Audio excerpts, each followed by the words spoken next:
vamos a platicar, como ya les mencionaron, en efecto es un poquito un resumen de lo que hay que hacer y una propuesta de manera personal de lo que a mí me gustaría, o por lo menos yo quisiera que se quedaran con esta información para aplicarla dentro del consultorio podológico, porque considero que es importante, es vital. Hay que recordar que los pacientes con riesgo vascular, sobre todo los pacientes con diabetes, pues cada vez se hacen más, cada vez los porcentajes en todos nuestros países, sobre todo América Latina, van repuntando. México no se queda atrás, estamos por ahí del sexto o séptimo lugar a nivel mundial. Entonces, esto quiere decir que todos los días nos enfrentamos con este tipo de pacientes y todos los días nos vamos a ver en la necesidad de hacer una valoración vascular en el consultorio podológico, aunque sea de manera sencilla, aunque sea de manera inicial, porque acuérdense que formamos parte de un grupo multidisciplinario de atención al pie,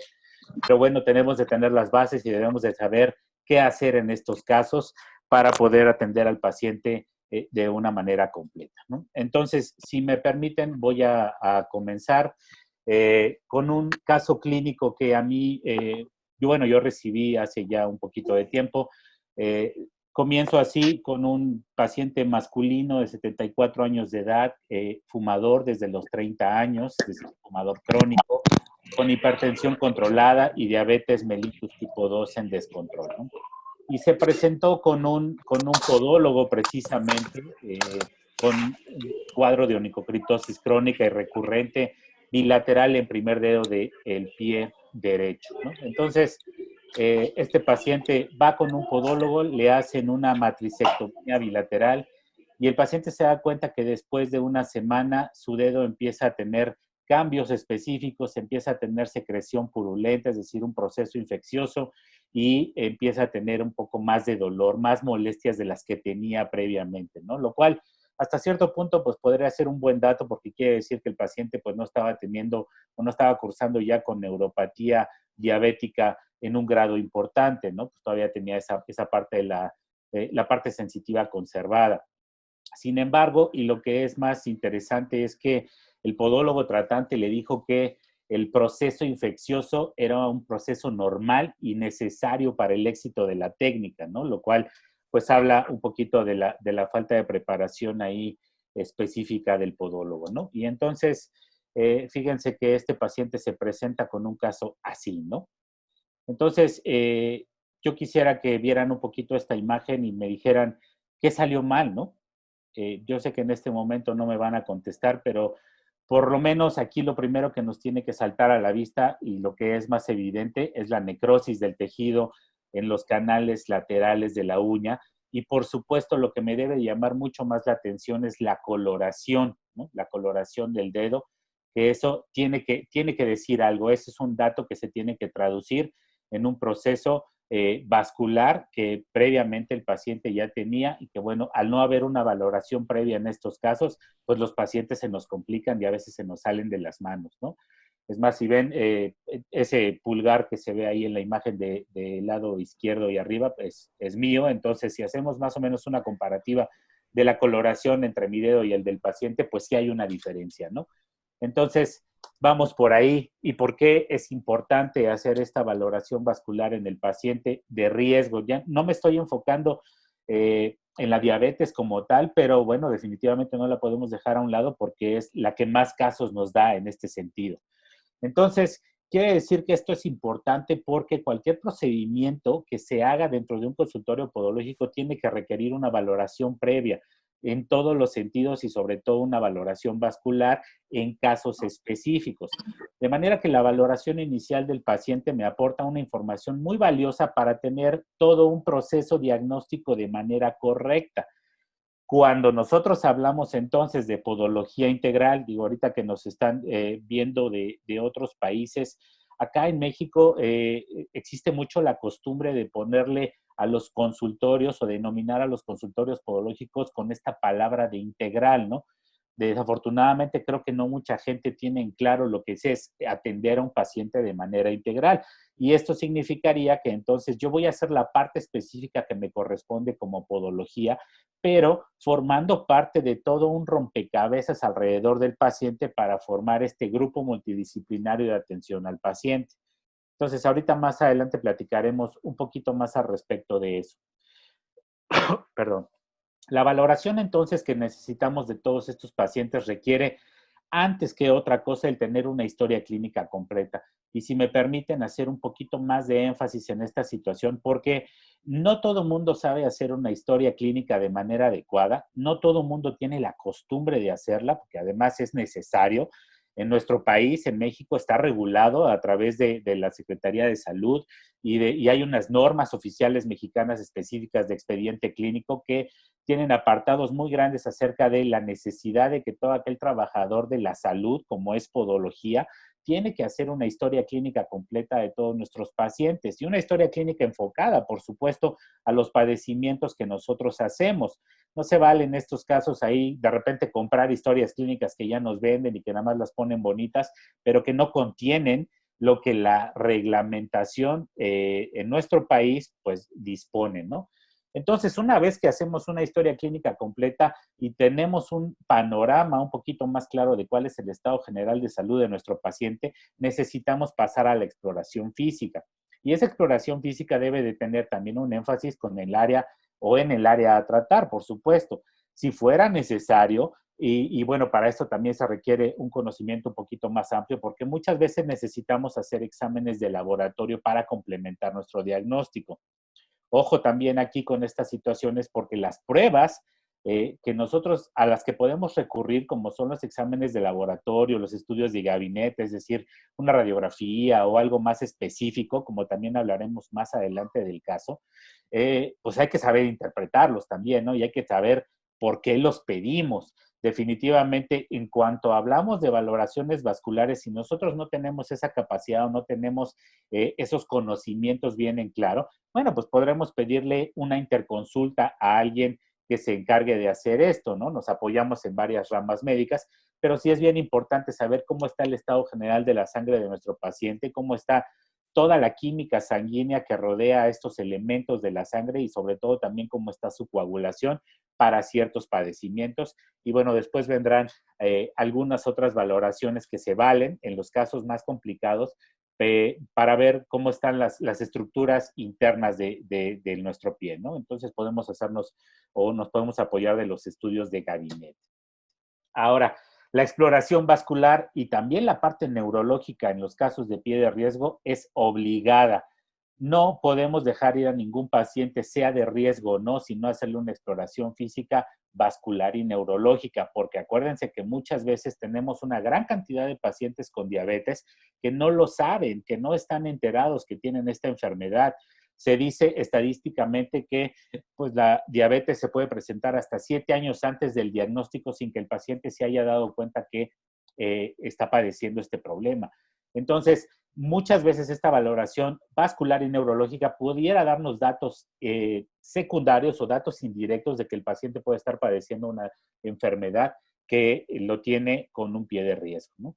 Entonces, una vez que hacemos estas exploraciones vasculares y neurológicas, pues podemos obtener estas características predictivas del cuadro. Podemos de alguna manera saber qué es lo que va a pasar con nuestro paciente, podemos darle ese pronóstico, saber si le va a ir bien, si le va a ir mal, cuál va a ser su evolución y sobre todo qué va a pasar después.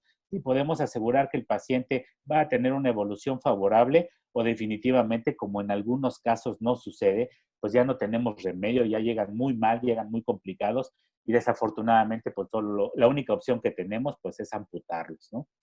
Entonces, es determinante en la toma de las decisiones del actuar podológico y riesgo para el paciente, sobre todo porque nosotros no nos vamos a ocupar de amputar a un paciente complicado.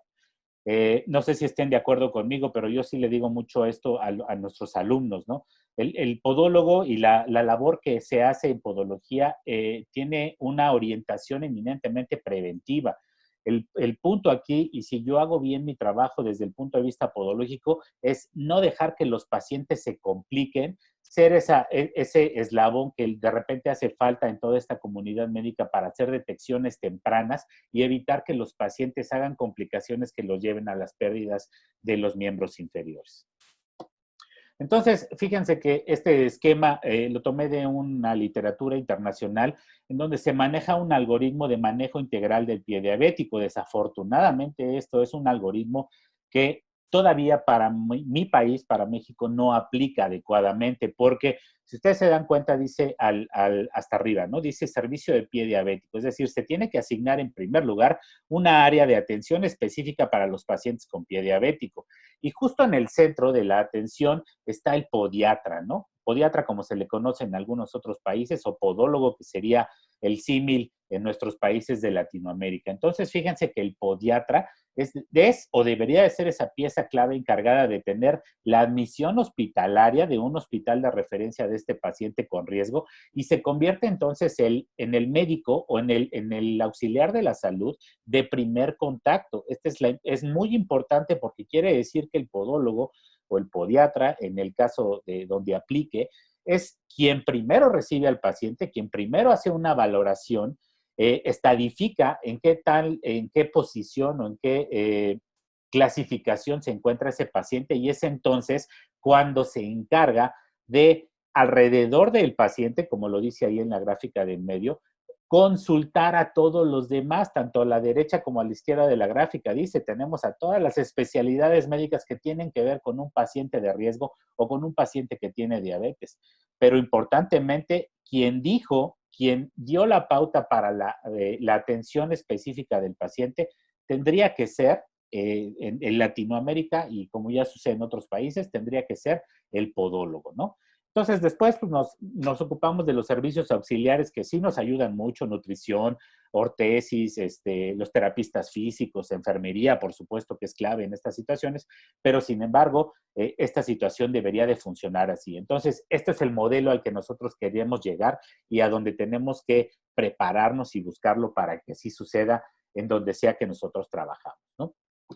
Entonces, una vez que nosotros hacemos todo este rollo de la historia clínica integral y analizamos a los pacientes que son de riesgo, tenemos muchos aspectos que valorar desde el punto de vista dermatológico, como por ejemplo el eritema, es decir, la coloración enrojecida de los pacientes, la presencia de heridas, de la celulitis, de las infecciones bacterianas por debajo de la piel, de las úlceras o simplemente los cambios tróficos, es decir, de los cambios, de los signos característicos que me dan los padecimientos vasculares, como son los cambios de coloración, las manchas, las pigmentaciones, inclusive algún tipo de erupción en el caso del miembro inferior, ¿no?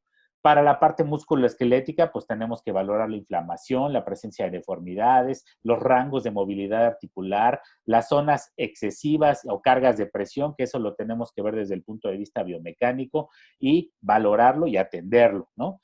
La parte neurológica y la vascular vienen ahí pegaditas porque tenemos que ver todo lo que tiene que ver con sensibilidad y motricidad del paciente y la propiocepción, así como desde la parte vascular, la temperatura, el color, etcétera, pero eso vamos a analizarlo ahorita de una manera un poquito más en particular, ¿no? De ahí en fuera, pues se desprende todo lo que son estudios auxiliares de laboratorio de gabinete y sobre todo los estudios vasculares, como puede ser el ultrasonido Doppler, el índice tobillo-brazo y la tensión transcutánea de oxígeno, ¿no? De ahí, entonces, con todo este armamento que yo ya armé, con toda mi exploración y con toda mi corroboración de datos por estudios auxiliares, puedo entonces definir cuáles van a ser los caminos diferentes que va a tener un pie de riesgo, como puede ser el pie diabético, por supuesto, las deformaciones de pie de Charcot, que son eminentemente neuropáticas, solamente la presencia de la úlcera o deformidad, y aún así estadificar cuáles son las lesiones específicas que desarrollan estos pacientes. Entonces, fíjense que esto se convierte en una situación muy específica para el podólogo porque necesitamos saber recibir y tratar a los pacientes con diabetes, saber hacer una exploración vascular y de alguna manera reconocer cuando un paciente está desarrollando un proceso infeccioso porque la combinación de estos tres factores hace que los pacientes se nos compliquen, de manera que todo esto recae directamente en la responsabilidad del podólogo y de ahí nuevamente la importancia de que nosotros estemos pues muy atentos de estas situaciones y estemos preparados, tanto en experiencia como académicamente, para que así sucedan las cosas, ¿no? Entonces, aquí dice criterios, ¿no? Criterios de detección para los individuos que tengan uno o más de los siguientes factores de riesgo. ¿Cuáles tendrían que ser estos? Bueno, pues los individuos que tienen más de 45 años, todos aquellos que tienen antecedentes de diabetes mellitus por parte de madre, padre o hermanos, los individuos que tienen obesidad o un peso corporal mayor al 20% del peso deseable, o bien con un calculado a través de un índice de masa corporal mayor a 27 kilogramos por metro cuadrado de superficie corporal, aquellos pacientes que tienen tabaquismo, que tienen el hábito del tabaquismo, las mujeres que tienen o han tenido hijos macrosómicos, no sé si tienen en claro este concepto, pero los hijos macrosómicos se refieren a aquellos niños que nacen muy pesados, por arriba de los 4 kilos, ¿no? Tradicionalmente, pues decimos, híjole, nació un niño bien sano, ¿no? Bien rozagante, pero la verdad es que lo más probable es que cuando un niño nace con un peso mayor a 4 kilos, seguramente la madre cursó durante su embarazo con diabetes gestacional y es por eso que salen unos niños tan grandotes, ¿no? Los individuos con hipertensión arterial, los individuos que tienen dislipidemia, es decir, que manejan cifras de triglicéridos por arriba de los 250 miligramos por decilitro, o los que tienen un colesterol HDL, o sea, es decir, un colesterol de alta densidad, este que se le llama de manera coloquial el colesterol bueno, por menos de 35 miligramos por decilitro, ¿no? Platicamos ahorita más adelante de los colesteroles si ustedes gustan. Y por supuesto, pues pacientes que tienen hiperglucemia, ¿no? Entonces, todos estos son criterios diagnósticos para diabetes.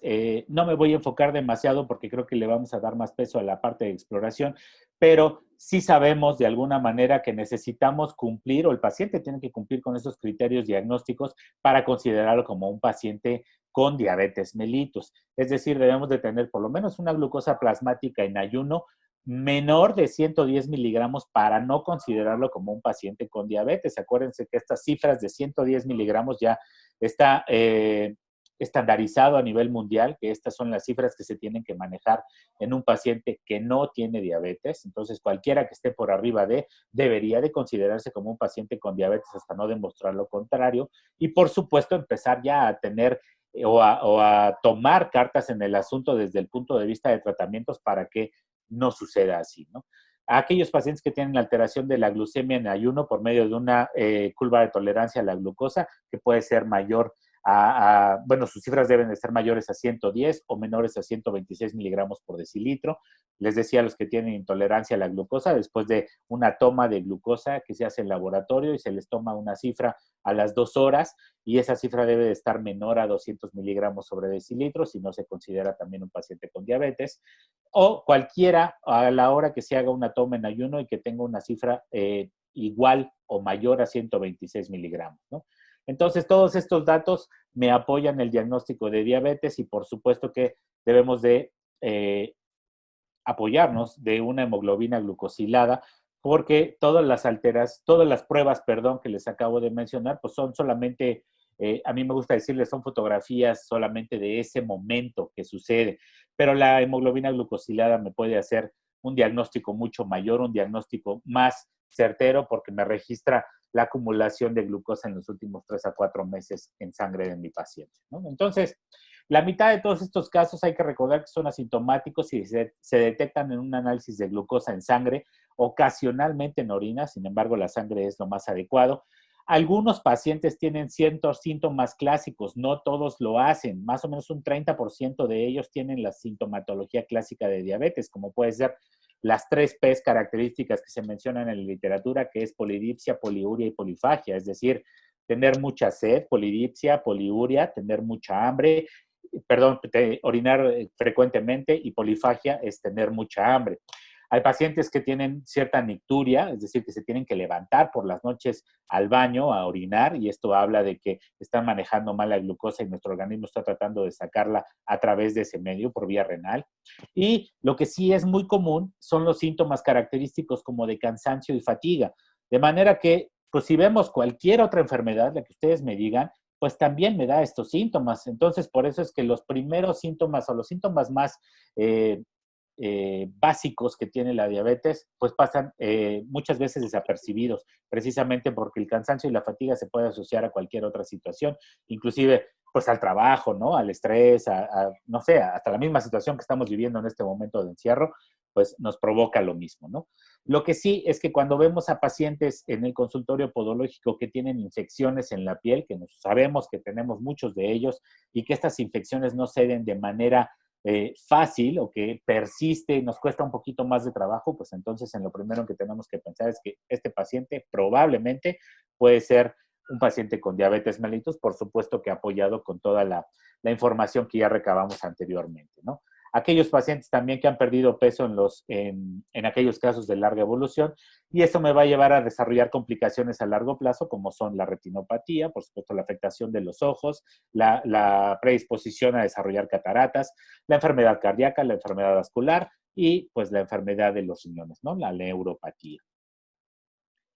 Entonces, el adecuado control de los pacientes con diabetes implica considerar sobre todo la edad del paciente, qué tipo de diabetes tiene, la presencia o no de obesidad, porque es un factor predictivo, la hipertensión asociada, la dislipidemia asociada, el tiempo de la evolución de la enfermedad y sobre todo la aparición de complicaciones y la gravedad de las mismas.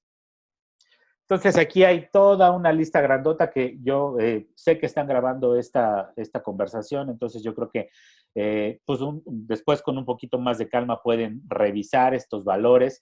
Todos son valores y parámetros para pacientes con diabetes mellitus, desde glucosas en ayuno, glucosas antes de acostarse, en orina, la glucosilada, etcétera, y tensión arterial, colesterol, triglicéridos e índice de masa corporal.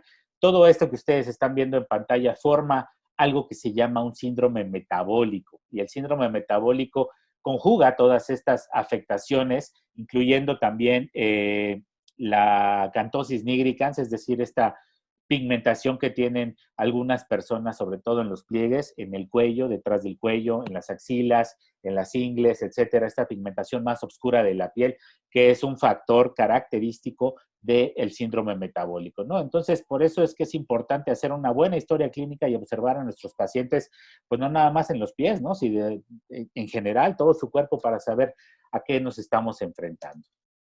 Entonces, esta glucemia en ayuno que muchos pacientes acostumbran a hacerse para tener un control, pues por sí sola no es el único control que debe de tener un paciente diabético. Les decía, y esto solamente es un esquema rápidamente de hemoglobina glucosilada, porque pues me reporta el porcentaje de glucosa en sangre unido a todas estas fracciones de hemoglobina durante los últimos 3 o 4 meses, de manera que con una hemoglobina glucosilada corroboramos un diagnóstico de diabetes y además evitamos que el paciente de alguna manera nos mienta, porque sabemos que de repente nos hacen sus mentiritas ahí cuando les preguntamos ciertas cosas que los incomodan, ¿no? Entonces, un paciente que se toma una glucosa en ayuno, que va a un laboratorio de manera voluntaria, casi siempre se porta bien un día antes y para obtener como una consecuencia, pues sus cifras en ayuno, pues bajas, ¿no? Buenas. Sin embargo, pues la hemoglobina glucosilada desmiente a todos estos valores y nos dice que precisamente pues el paciente no se ha portado bien en los últimos 3 o 4 meses, ¿no? La meta de obtener una hemoglobina glucosilada adecuada está entre el 6 y el 7%. Esto hablaría de que el paciente tiene un control de su diabetes adecuado, ¿no? Si el paciente tiene un porcentaje mayor, es decir, 8, 9 o más de 10, pues quiere decir que su control es un desastre y entonces pues no se puede, ¿no? En el caso del colesterol, pues tenemos cifras normales, menores de 200 miligramos por decilitros, limítrofes entre 200 y 239 y un valor por arriba de 240 ya se considera como una hipercolesterolemia, ¿no? El caso de los triglicéridos, hay que recordar que los triglicéridos están relacionados con la dieta alta en carbohidratos, de manera que un paciente que consume mucho carbohidrato y azúcar sería normal y sería esperable que tuviera triglicéridos elevados. Entonces, unas cifras normales de menos de 50 miligramos por decilitro se consideran normales, 150 a 199 limítrofes y por arriba de 200 hasta 500 o más, pues entonces ya estamos hablando de una hipertrigliceridemia. ¿Y por qué es importante mencionar este asunto de los ácidos grasos, colesterol y triglicéridos? Porque precisamente esos son esos ácidos grasos que van y se depositan dentro de nuestras arterias y que es lo que nos va a provocar que precisamente el paciente empiece a desarrollar lo que tememos nosotros como una insuficiencia vascular desde el punto de vista arterial. Entonces, la correcta valoración de todos estos resultados tiene que poner en marcha medidas correctivas en todos los sentidos, desde cambios en el estilo de vida, farmacológico, dieta, ejercicio, etcétera, etcétera, para poder darle o cambiar la dirección de la enfermedad, porque de alguna manera, si nos movemos hacia un lado o hacia el otro de las flechas que tienen aquí al frente, pues sabemos que el paciente que se porta bien estará en control y hará previsión de sus complicaciones, o el que se complica pues tendrá irremediablemente la aparición de las mismas y todas desembocan en una pues muerte, ¿no? Y lo peor del caso pues es que no todos se nos mueren pronto, sino se mueren eh, con el paso del tiempo y cada vez complicándose más, ¿no? Entonces, ¿cuáles serían los factores de riesgo que tenemos para amputación en los pacientes? Pues la edad mayor a 75 años, la duración de la diabetes, la presencia ya de neuropatía como tal revisada con insensibilidad a monofilamento, por lo menos de Sainz-Weinstein, un monofilamento de 10 gramos, la presencia de enfermedad vascular periférica, los niveles elevados de hemoglobina glucosilada y, por supuesto, la historia previa de úlceras. Ahora, entonces, una vez que iniciamos esta parte de la enfermedad arterial periférica y ya que estamos desarrollando complicaciones, sabemos que más o menos el 20-30% de las personas mayores de 65 años en el mundo desarrollan la enfermedad arterial periférica. Más o menos esto representa 210 millones de personas en el mundo, lo cual es una cifra muy, muy alta. ¿Qué riesgos tiene esto? Pues la edad avanzada, la presencia de la diabetes, todo lo que tiene que ver con síndrome metabólico, como les mencionaba hace un momento, el tabaquismo, el sedentarismo, las enfermedades cardíacas y la hipercolesterolemia. Todo esto me va a llevar a que poco a poco vayamos desarrollando obstrucciones arteriales importantes que me van a llevar precisamente a las complicaciones. Ahora, la insuficiencia arterial como tal me va a provocar disminución de los flujos distales. Esto quiere decir que la sangre le va a costar más trabajo llegar a las zonas más alejadas de nuestro corazón porque nuestros vasos sanguíneos se van haciendo más pequeños conforme se alejan del mismo. Si entonces tenemos bastante acumulación de ácidos grasos, de placas de grasa dentro de las arterias, irremediablemente tendremos interrupción del flujo y posteriormente necrosis de la zona donde ya se quedó avascular. Esto también me va a provocar al mismo tiempo, por eso es que van muy unidos tanto la enfermedad vascular con la neuropatía, me va a provocar disminución de la sensibilidad por afectación neuropática, es decir, los nervios de nuestro cuerpo también se nutren de sangre y se nutren de arterias muy pequeñas que son las primeras que se afectan, de manera que si ya empezamos a desarrollar insuficiencia arterial, irremediablemente desarrollaremos neuropatía en algún grado de esto y conforme pues vayamos teniendo mayores descontroles de la enfermedad, ¿no? Entonces, la combinación de estos factores de la insuficiencia arterial más el desarrollo de neuropatía va a contribuir al desarrollo de lo que tememos tanto y que es el pie diabético, ¿no? Entonces, me la perdón, voy a hacer un recuento un poquito ahí rapidísimo de anatomía vascular, porque hay que recordar que las arterias son las que llevan sangre oxigenada hacia la periferia y tienen la capacidad de regular el flujo de acuerdo a sus necesidades. Es decir, las arterias se abren o se cierran, hacen vasoconstricción o vasodilatación de acuerdo a las necesidades propias del área a la que están irrigando. El problema es que cuando empezamos a tener afectaciones arteriales, estas disminuyen su calibre de manera importante en las zonas más alejadas y pierden esta capacidad de abrirse de acuerdo a la demanda. Entonces, como se hacen más pequeñas y pierden esta elasticidad, y además se le suma el hecho de que por dentro se empiezan a acumular ácidos grasos, pues entonces tendremos obstrucción por dentro y calcificación por fuera. Es decir, las paredes arteriales se hacen duras porque hay depósitos de calcio en ellas y entonces se vuelve todo un sistema de tuberías tapado y además que pierde flexibilidad fácilmente. Las venas, por otra parte, tenemos otra parte del sistema vascular que son el sistema venoso y que se encargan de regresar la sangre hacia nuestro corazón, es decir, llevar la sangre no oxigenada de toda la periferia hacia el corazón. Desafortunadamente las venas no tienen la capacidad de las arterias de abrirse o de cerrarse porque dentro de sus capas no tienen una capa muscular como sí lo hacen las arterias, pero sí tienen un sistema valvular por dentro que regula la presión y que permite que la sangre regrese hacia el corazón de manera más efectiva. Por supuesto que al tratarse de un circuito circulatorio, es muy importante que la sangre salga adecuadamente del corazón, pero que igualmente regrese de manera muy eficiente porque si no se interrumpe el flujo del circuito. El retorno venoso entonces también depende de la función muscular y de la posición. Desafortunadamente somos humanos, por supuesto, pero somos mamíferos que pasan la mayor parte del tiempo parados en dos pies, es decir, la gravedad del planeta hace su trabajo y hace que toda la sangre caiga hacia las partes más bajas de nuestro cuerpo, de manera que si el circuito no está funcionando adecuadamente, se nos van a empezar a estancar y todos los flujos sanguíneos en las partes más bajas. Ahora, el hecho de que una sangre no circule adecuadamente puede provocar que se coagule, como es la función normal de las plaquetas. Entonces, una sangre que no fluye adecuadamente forma trombos, es decir, forma primero coágulos en el circuito y después forma obstrucciones que también pueden llevar a complicaciones, ¿no? En el caso aquí, por ejemplo, de la insuficiencia venosa, sí está descrito que existe una tríada específica, es decir, signos característicos, signos y síntomas característicos de cuando se está desarrollando una insuficiencia venosa, y eso se le llama tríada de Virchow, porque, bueno, Virchow es el apellido de quien lo describió.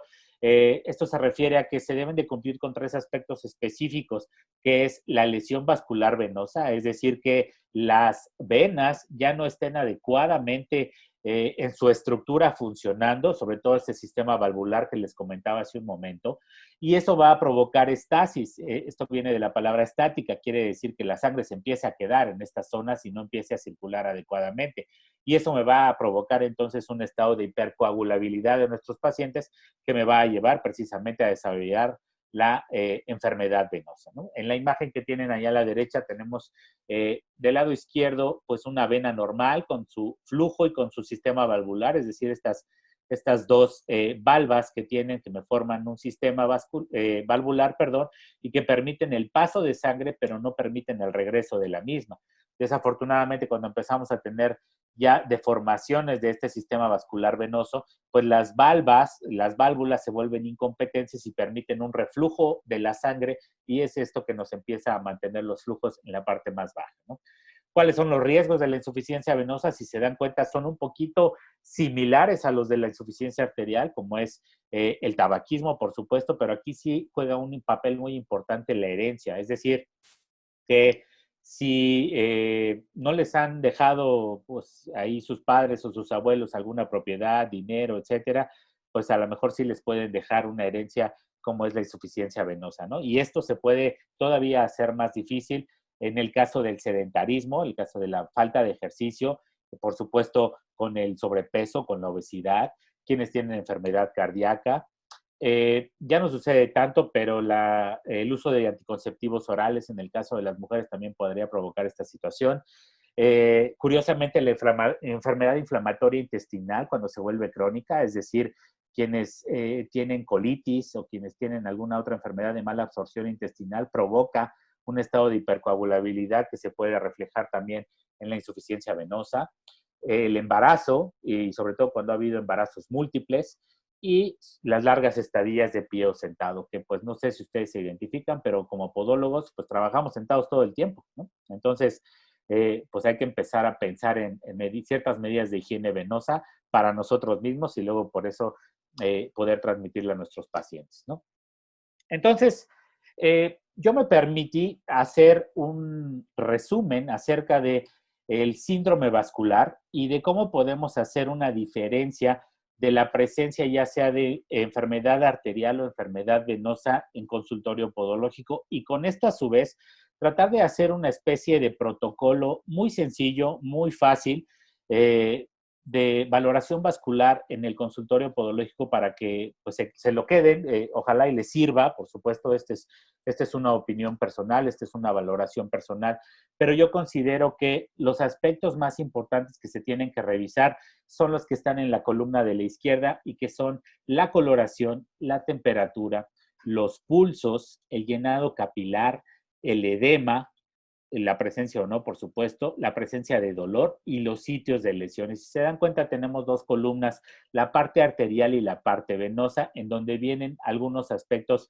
ahí a valorar. Y bueno, si me permiten, pues vamos a ahondar un poquito más en el asunto. Entonces, el anterior decía, o el primer aspecto que hay que valorar en el consultorio podológico, una vez que ya hicimos toda nuestra historia clínica, es precisamente la coloración de la piel de nuestros pacientes. Entonces, si yo estoy frente a un paciente que tiene una coloración roja, brillante, o en los casos más severos, cuando ya tiene una coloración demasiado pálida, ese es un signo característico de la insuficiencia arterial. No sé si recuerdan la primera foto que les enseñé del caso clínico del paciente ahí con los canales necrosados y les mencioné, ¿no? Ya se fijaron en el color de ese dedo. Pues lo mismo pues, sucede acá, ¿no? Entonces, si tenemos una coloración roja brillante o en los casos más severos una palidez, entonces estamos hablando de un paciente que tiene una insuficiencia arterial. En cambio, si tenemos unas coloraciones más oscuras, colores morados, cafés, ocres, ¿no? Este color ahí medio café con leche que está descrito en algunos libros, entonces estaremos hablando de un paciente venoso. Entonces, primer paso para valorar un paciente de manera vascular es solamente una observación de la coloración de nuestros pacientes, ¿no? Entonces, fíjense, en la imagen de la izquierda, la coloración roja característica de los pacientes arteriales contra la imagen de la derecha, que es un paciente que tiene tonos más oscuros. Ambos pacientes tienen lesiones, si se dan cuenta. Los dos están ulcerados, pero el de la izquierda tiene una coloración arterial, el de la derecha tiene una coloración venosa. Ahora yo les pregunto, ¿cuánto tiempo les gusta que les tome el revisar un color de este tipo en sus pacientes? Si me lo permiten, yo le puse aquí y aparece 5. Yo lo dije ahí que ponen 5 segunditos. Yo creo que no más. Unos 5 segundos que nos quedemos viendo el color de nuestros pacientes. Tenemos entonces el primero de los aspectos de la valoración vascular listo, ¿no?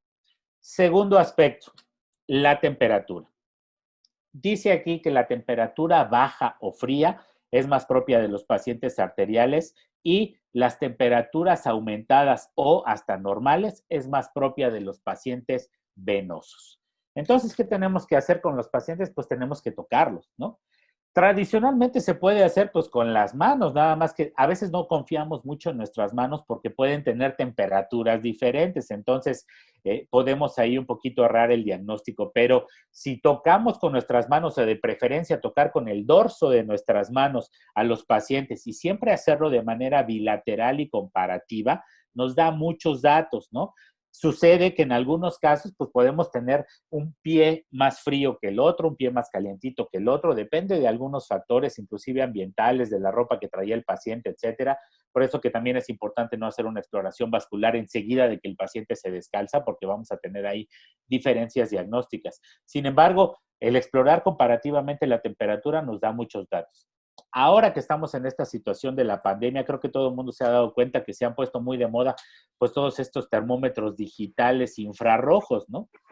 Son de fácil adquisición, no es equipo muy caro. Yo les recomiendo que se consigan uno, tanto para el acceso de los pacientes a su consultorio podológico, para que hagan ese filtro sanitario que tenemos que hacer en estos momentos, como para que también lo utilicen para comparar las temperaturas de los pies. Entonces, con eso vamos a tener un registro de temperatura mucho más exacto y más fidedigno acerca de si no, mi paciente está frío o mi paciente está con temperatura normal o aumentada. Entonces, ¿cuánto tiempo les gusta que se tomen para tomar una temperatura? No lo sé, pero yo creo que muy poquito, ¿no? Ahorita lo vemos. Ahora, tenemos antes de eso unas que valorar y recordar de alguna manera la anatomía vascular del pie para el tercer aspecto que hay que valorar en la valoración vascular.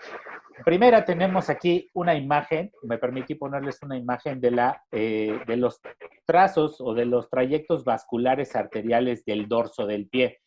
Si se dan cuenta, aquí está señalada la arteria pedia, ¿no? Esta arteria pedia es una rama de la rama tibial anterior, tenemos una rama tibial posterior, pero esa es la que me irriga la zona plantar del pie. Entonces, en esta arteria pedia, y si lo hacemos de manera topográfica, de anatomía topográfica, quiere decir que ese trayecto de la arteria pedia, en primer lugar, hace un arco, un arco que se llama un arco plantar externo, una arteria arqueada, que si se dan cuenta, cruza más o menos, o se bifurca, como se dice en anatomía, o es decir, se parte en dos, a la altura más o menos de donde está esta primera cuña del hueso y cruza de alguna manera por las bases de los metatarsianos 2 al 5. Entonces, este es un trayecto importante de localización de esta arteria pedia. Un poquito más adelante, esta otra rama hace una rama muy importante hacia el primer dedo, más o menos aquí en la zona de la base del primer metatarsiano. Entonces, menciono esta parte aquí donde se hace este arco plantar, porque ese es un sitio específico para valorar los pulsos de nuestro pie, ¿no? Entonces, si nosotros sabemos localizar anatómicamente dónde están estos trayectos arteriales, vamos a ser capaces de sentir el pulso de nuestros pacientes. Si no podemos sentir ese pulso en el dorso del pie, tenemos una variante específica que es la arteria tibial posterior y que corre por detrás, aquí lo señalé con un circulito de color morado, que corre por detrás del maleolo interno. Entonces, si nosotros tocamos aquí detrás de este maleolo interno, es decir, del maleolo tibial, podríamos localizar un poquito más profundo la arteria tibial posterior y ese puede ser también un lugar donde podemos localizar un pulso. ¿Por qué menciono esta situación anatómica? Porque necesitamos checar los pulsos de nuestros pacientes. Entonces, si nosotros tenemos pulsos bajos o pulsos ausentes, entonces estamos hablando de un paciente arterial. Y si tenemos pulsos presentes, estamos hablando de un paciente venoso. Si se dan cuenta, aquí apareció otra vez otro 5 porque yo le asigné de manera arbitraria, si ustedes quieran, pero yo le asigné otros 5 segunditos a checar la temperatura a mi paciente. Si lo hacemos con el termómetro digital, no se van a tardar más de ese tiempo. Si lo hacemos con las manos, pues puede ser a lo mejor unos segunditos más.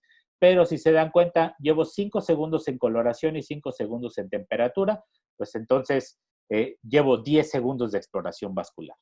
Entonces, volviendo un poquito a lo de los pulsos, una vez que nosotros localizamos las arterias y los puntos arteriales, necesito ir intencionadamente a tocar esas zonas y me podré sentir el latido cardíaco en pacientes con una circulación conservada.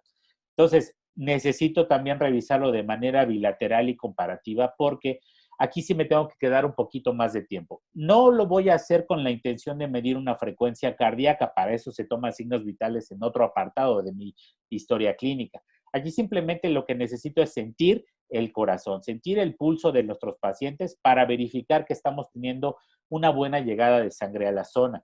Si yo puedo sentirlos, ahora tengo que compararlos, tengo que saber que están latiendo rítmicamente ambos lados de mis pies, que tienen un cierto ritmo, es decir, que están funcionando adecuadamente, que no tengo brincos en los pulsos cardíacos y que tienen más o menos la misma intensidad de los dos lados. Por supuesto que si yo siento más de un lado que del otro, pues podré ahí definir que el paciente tendrá cierto grado de obstrucción mayor de un lado que del otro. Entonces, ¿cuánto tiempo creen que se deban de quedar ahí sintiendo el pulso? Pues no demasiado, pero pues yo le asignaría probablemente unos 15 segunditos para estar ahí pegados con los dedos y sentir el pulso de mis pacientes, ¿no? Entonces llevo 25 segundos de exploración vascular. Voy a pasar entonces al llenado capilar. Aquí el llenado capilar es importante, es un parámetro muy sencillo en el que si yo realizo esta prueba en un paciente arterial, me doy cuenta que su llenado capilar, es decir, el regreso de la sangre a la zona es lento o está retrasado, pues entonces estoy hablando de un paciente arterial. Por comparativamente, si el llenado capilar está normal, pues tendremos entonces un paciente seguramente con o sin padecimientos o probablemente un paciente venoso, ¿no? Entonces, ¿qué tenemos que hacer? Considerando que un llenado capilar debe llevarme 3 segundos como una cifra normal, un dato normal, pues lo primero que tengo que hacer es tomar el dedo del paciente. Nótese la coloración que ya tiene este pie, ¿ok? Fíjense los colores de estos dedos, rojos brillantes, ¿ok? Entonces nada más tengo que apretar un poquito con mi dedo, la zona más distal, y esta zona se va a blanquear y tengo que esperar 3 segunditos. Si se tarda más de 3 segundos, entonces quiere decir que tiene un llenado capilar retrasado. Si no se tardó los 3 o fueron 3 o menos, pues entonces probablemente ese paciente está normal. O si tiene algunos otros datos venosos, bueno, pues me apoyará esta situación. Entonces, 3 segundos, que es lo que tengo que verificar, más los que me tardé en tomar el dedo del paciente, apretarle y soltarlo, probablemente me llevó 10 segunditos, ¿no?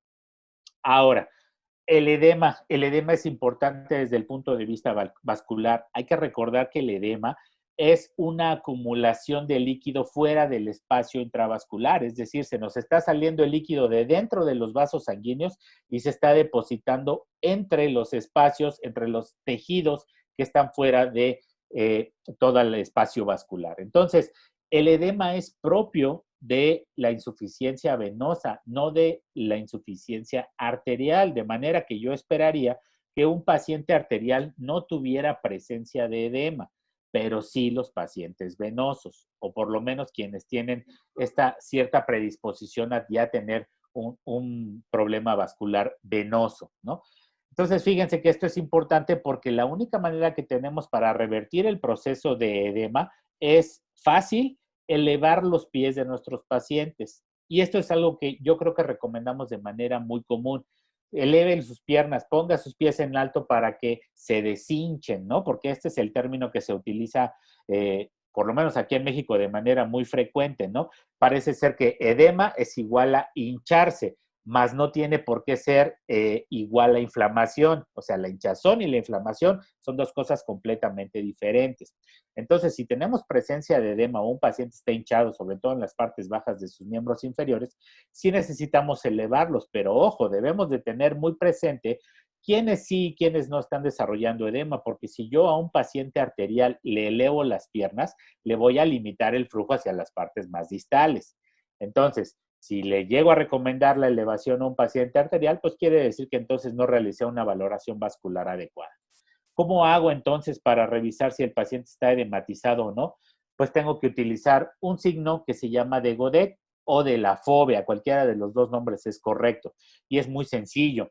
Lo que tengo que hacer es localizar imaginariamente más o menos el tercio medio de la pierna. Es decir, si yo divido mi pierna en 3 partes imaginarias, hagan de cuenta que se van a situar en la parte intermedia y ahí sobre la zona pretibial, como se le dice en anatomía, nosotros aquí en México le decimos la espinilla a esa parte, no sé si en otros países lo conserven así, pero bueno, justo aquí donde se siente la tibia, en su parte más prominente, donde casi no tenemos grasa, ahí le vamos a apretar un poquito, no demasiado fuerte para que el paciente no se le provoque dolor, pero sí vamos a apretar firmemente.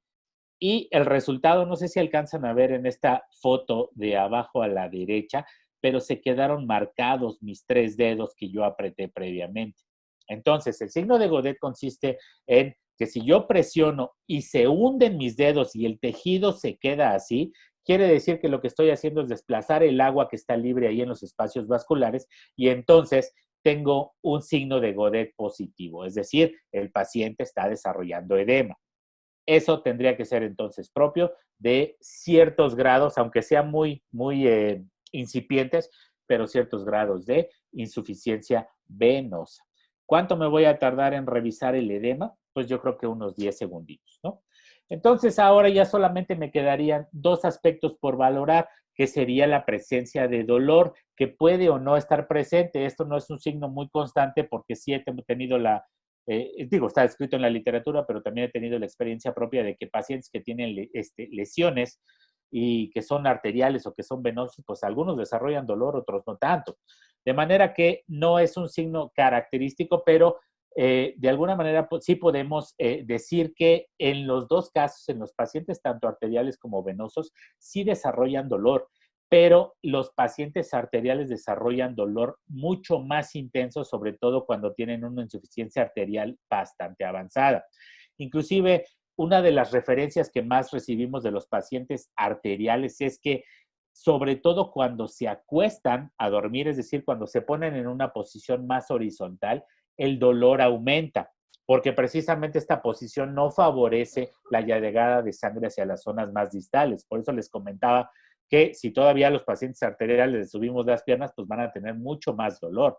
Inclusive si ustedes intencionadamente le preguntan a los pacientes arteriales que ya cumplieron con los criterios que les acabo de mencionar anteriormente, si le preguntan, oiga, ¿y usted cómo duerme? La mayoría de ellos les va a decir, es que a veces tengo tanto dolor que prefiero o bajar las piernas de la cama o dormirme sentado. O inclusive en las noches me tengo que parar y tengo que caminar porque eso es lo que disminuye mi dolor. Entonces, cuando ya tenemos un dolor en posiciones horizontales, cuando el dolor aumenta de manera importante en esta posición, quiere decir que el paciente seguramente tiene ya un nivel avanzado de insuficiencia arterial y, bueno, pues tendremos que tomar las medidas necesarias al respecto, ¿no? Los pacientes venosos sí tienen dolor, pero no es tanto, no es tan importante solamente cuando tienen ya la presencia de los sitios de lesión, que sería el último punto a valorar en este sentido, ¿no?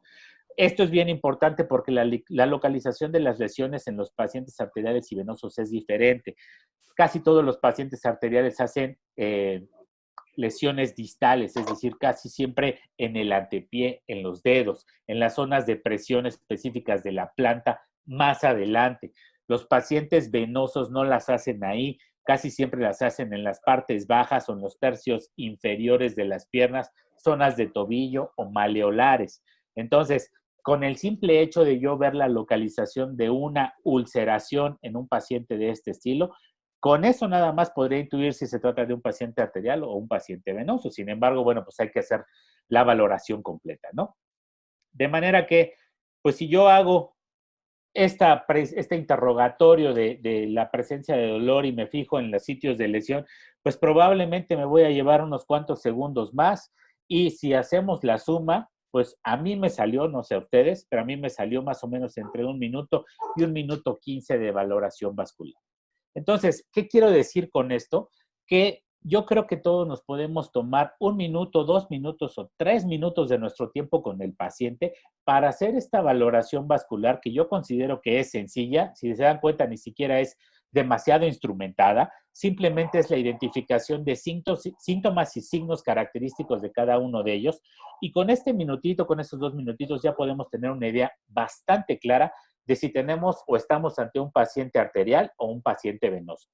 Desafortunadamente, los pacientes arteriales son los que terminan mal, son los que terminan con amputaciones. Los venosos podrán hacer lesiones muy importantes, muy grandes, complicadas, sí, etcétera, pero mientras tengan el flujo arterial conservado, no son pacientes candidatos a amputación.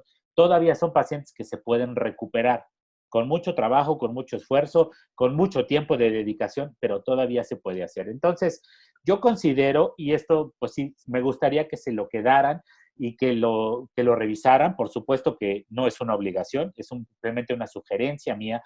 Y yo creo que a manera de resumen, si hacemos esta identificación de signos y síntomas en los pacientes vasculares, tenemos mucha, mucha información y un panorama bastante más claro de cuál es lo que puede pasar con estos pacientes, ¿no? Aquí les pongo algunos ejemplos. Se dan cuenta en las imágenes del lado izquierdo, pues tenemos pacientes venosos, pacientes edematizados, importantemente edematizados, y del lado derecho tenemos los pacientes arteriales, ¿no? Los que se nos complican, los que se necrosan, los que hacen infecciones importantísimas, los que pierden dedos, etcétera, etcétera, ¿no? Entonces, se dan cuenta cómo con este resumencito que quise compartir con ustedes, pues podemos ya tener una idea bastante más clara del asunto, ¿no? Entonces, esta parte de la insuficiencia venosa se vuelve importante porque fíjense en estos datos, son bien interesantes. La presión venosa en decúbito, es decir, la presión venosa de alguien que está acostado, es de más o menos 10 milímetros de mercurio. Si esa presión venosa, bueno, más bien si al paciente yo lo pongo de pie, esa presión aumenta hasta los 80 milímetros de mercurio. Es decir, un paciente acostado no va a tener muchos problemas venosos. Tendrá problemas de cualquier otro tipo, y tendrá muchos, por supuesto, pero venosos no. Por supuesto, no podemos tener un paciente acostado todo el tiempo, pero en cuanto nosotros nos paramos, inclusive aunque no seamos pacientes con insuficiencia venosa, nuestra presión en los miembros inferiores, en las partes más bajas, aumenta hasta 80 milímetros de mercurio. Y cuando empezamos a caminar, cuando empezamos a mover los músculos del miembro inferior, esto nos ayuda a comprimir todo el sistema venoso profundo y la presión se cae hasta los 22 milímetros de mercurio. ¿Qué quiero decir con esto? Quiero decir que los pacientes acostados, bueno, por supuesto que no van a tener problemas y qué bueno, pero los pacientes o inclusive nosotros que pasamos demasiado tiempo parados o sentados, tenemos permanentemente un aumento importante de la presión venosa en nuestras partes más bajas.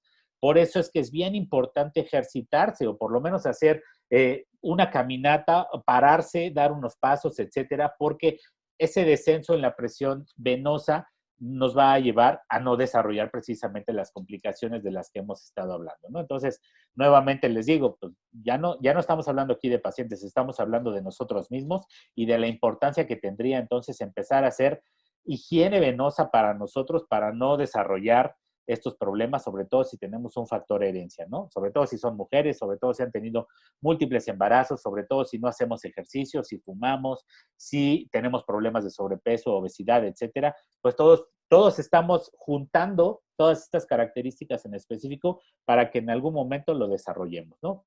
Simple y sencillamente por dedicarse a la podología y por las posiciones que adoptamos nosotros dentro de nuestro día a día, ¿no? Entonces, si nosotros condicionamos deficiencias musculares en la pierna, es decir, si no ejercitamos los músculos de las piernas, eso nos va a llevar a un daño crónico tisular y a el desarrollo de edema.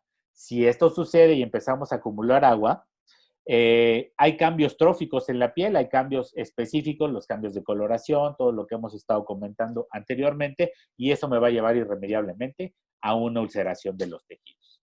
El caso de bueno, esta ya la habíamos pasado, perdón. Ahora, una vez que nosotros hicimos la exploración vascular ahí en nuestro consultorio podológico, por supuesto que podemos todavía auxiliarnos de algunos otros eh,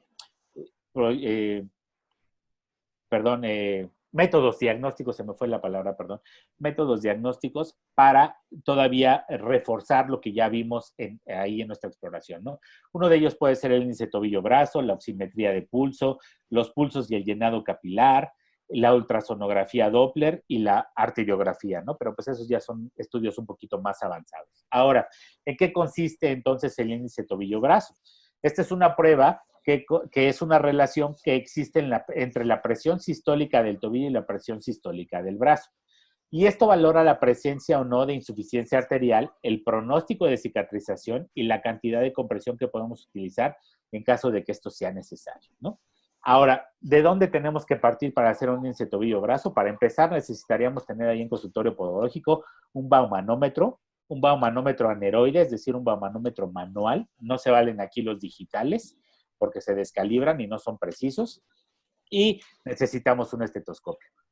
Ahora, ya que tenemos esos aparatos, pues también necesitamos saber tomar una presión arterial, ¿no? Que eso, la verdad es que es un procedimiento muy sencillo. Yo les aconsejo que si ya lo saben hacer, pues que bien, los felicito. Y si no lo saben hacer, nunca está de más saber tomar una presión en un paciente, ¿no?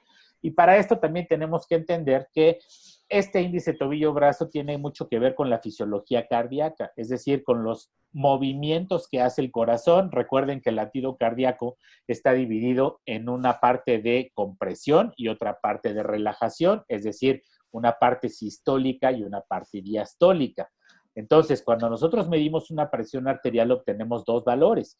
La presión primero sistólica, es decir, la presión de eyección, cuando el corazón se está apretando, se está comprimiendo, y la otra parte es la presión diastólica, cuando el corazón se relaja, ¿no? Entonces, tomamos una presión arterial y obtenemos dos cifras, ¿no? Normalmente es una presión de 120 sobre 80 milímetros de mercurio.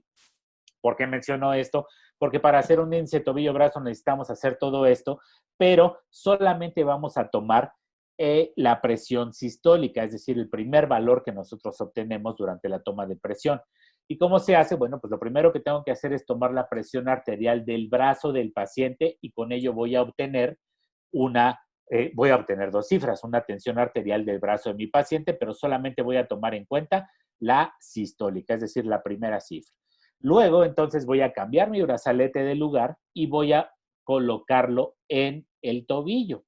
¿Se acuerdan dónde estaba anatómicamente la localización de la arteria pedia? Pues entonces tendremos que ir justamente a esa zona, aquí en el dorso del pie, a poner mi estetoscopio. Digo, a veces es complicado hacer esa situación porque en los pacientes que ya tienen cierto grado de insuficiencia arterial es difícil escuchar el estetoscopio, o sea, el latido con el estetoscopio, y para ello tendríamos que recurrir entonces a un Doppler, a un Doppler vascular portátil. Ahora, en el mercado hay Dopplers vasculares que normalmente utilizan los ginecólogos para escuchar los latidos cardíacos de las mujeres que están cursando con un embarazo. Pero estos Dopplers fetales, que se les llaman, su capacidad de captación en megahertz es muy bajita. Los Dopplers vasculares tienen una capacidad mayor, casi un Doppler vascular tiene una capacidad de 8 megahertz en comparación con 2 a 3 megahertz que tienen los Dopplers fetales. Entonces, si tienen la intención de adquirir un Doppler vascular, sí, fíjense muy bien que sea vascular y que tenga, que sea de 8 megahertz, para que entonces podamos nosotros colocar la sonda del Doppler vascular aquí y no nos cueste tanto trabajo escuchar el corazón. Entonces, volviendo un poquito a la toma del índice tobillo-brazo, pues tomamos la presión del brazo, luego venimos y tomamos la del tobillo, y entonces vamos a obtener las dos cifras, las dos sistólicas, la del brazo y la del tobillo, y esas las vamos a dividir. Se hace una ecuación ahí matemática en la que se divide la sistólica del brazo entre la sistólica del tobillo y vamos a obtener un número. Y de acuerdo a esta tablita que les pongo aquí abajo de interpretación de los valores del índice tobillo-brazo, es que nosotros vamos a poder estadificar al paciente y nos vamos a dar cuenta que tenemos un paciente normal cuando esa cifra, esa ecuación, nuestro resultado esté entre 1 a 1.29. Si ya está en valores límites, entonces los valores, se fijan, van descendiendo. El que tiene menos de 1, de 0.91 a 0.99, pues ya sabemos que tiene un cierto grado de insuficiencia arterial. El que tiene ya isquemia leve a moderada está entre 0.41 a 0.9 y quien tiene isquemia severa, pues tiene menos de 0.41, ¿no? Entonces, esta es una prueba con la que nos podemos nosotros apoyar para hacer una valoración vascular todavía más completa. Y bueno, si se dan cuenta, pues no requiere demasiado material y se puede hacer perfectamente dentro del consultorio podológico. Otra que podemos hacer es la oximetría de pulso. Podemos entonces medir con un aparato como el que está en esta imagen aquí superior derecha, la cantidad de oxígeno que se une a la hemoglobina de la sangre y se puede medir, ¿no? La saturación de oxígeno que se le llama. Ahora en estas épocas también de pandemia se han puesto muy de moda los oxímetros de pulso porque tenemos que estar monitoreando a los pacientes COVID positivos para que no se nos desaturen, ¿no? Las cifras menores de quiere decir que los pacientes se nos están complicando de manera importante. Yo les podría decir que un oxímetro de pulso lo pueden conseguir en muchos lugares y ahorita, bueno, subieron un poquito de precio, pero de manera normal, aquí en México son baratos, cuestan, no sé, 500 pesos, 600 pesos, es decir, cuestan alrededor de, no sé, $30 más o menos, lo cual pues no es mucho dinero. Y lo único que hay que hacer es ponerlo sobre un dedo, sobre la parte del sensor del oxímetro, que emite una luz de color rojo, prácticamente en todos los modelos, ponerlo como una pincita sobre la uña de cualquiera de nuestros dedos. Se puede hacer en el dedo y también se puede hacer en las uñas de los pies. La uña tiene que estar libre, por supuesto, de cualquier esmalte o cualquier cosa que impida el paso de la luz y el aparatito hace la medición solita, de manera que el aparato nos reporta una SPO2, que se llama una saturación de oxígeno expresada en porcentajes. Quienes están bien, saturando bien, que no tienen ninguna enfermedad crónica pulmonar importante, bueno, pues deberían de saturar entre el 95 al 99%. Quienes tienen algo de hipoxia leve, sobre todo aquellos pacientes que tienen enfermedades respiratorias, sinusitis, rinitis, asma controladas, etcétera, pues a lo mejor están saturando entre 91 y 94%, y quienes bajan de esos niveles, pues es quienes ya están desarrollando complicaciones importantes. Ahora, el hecho de hacer una oximetría de pulso quiere decir que la sangre no se está oxigenando adecuadamente, y en el caso del pie no está llegando ni en cantidad ni en calidad adecuada para esas zonas tan distales. De manera que no sería muy raro tener a lo mejor una oximetría de pulso normal en los dedos de la mano, pero anormal en los dedos de los pies. Y esto sería entonces un dato que nos apoya para complementar nuestra exploración vascular. Ahora, también existen los ultrasonidos Doppler, existen las angiografías, existen las angioresonancias, unos estudios muy específicos que las que se pueden ver cómo están todos los trayectos nerviosos. Desafortunadamente, ahí sí ya se necesita de alguien especializado, se necesita por lo menos de un ultrasonografista o si no de un angiógrafo, un angiólogo experimentado en estos estudios, para lo cual tendremos que interconsultar a nuestros pacientes si queremos diagnósticos mucho más precisos. Pero lo importante de todo eso es que cuando nosotros enviamos a un paciente a interconsultarse con estos especialistas, ya deberían de ir con una valoración podológica previa. Es decir, aquí sí es bien importante hacer, y a mí me gusta hacer mucho hincapié en este asunto, ¿no?